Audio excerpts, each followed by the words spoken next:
Huwag ko kayong magpasalamat sa akin. Sa totoo lang po, ako po ang dapat magpasalamat sa inyo dahil binigyan niyo po ako ng pagkakataon na makapagserbisyo po sa inyo. Maraming salamat po.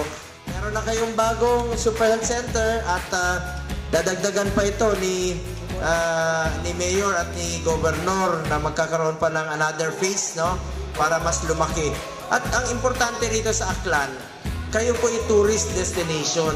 Dapat maraming mga health center na nakatayo, nakapalibot sa buong probinsya para may matakbuhan kagad. At ngayon po, magkakaroon ng 10 super health center.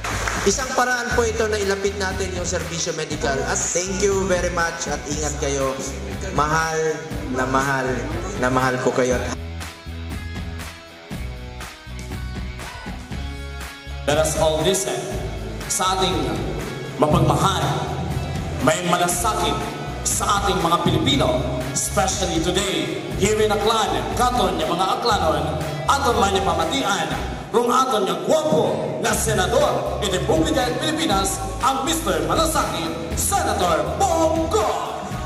Pero mga estudyante, nahin mo na ang pag-aaral at makapagtapos kayo na inyong pag-aaral. At pasalamatan natin ang sakripisyo ng ating mga magulang. Tandaan nyo, mga kabataan, kayo ang kinabukasan ng bayang ito. Mga kabataan, mahal na mahal ko po kayo. Pangalagaan nyo po ang inyong katawan, kalusugan, at aral kayo ng mabuti. Masaya ang ating mga magulang kapag nakapagtapos kayo ng pag-aaral. Maraming salamat, mga kababayan ko. Tandaan nyo po, mahal na mahal ko kayo lahat. Maraming salamat.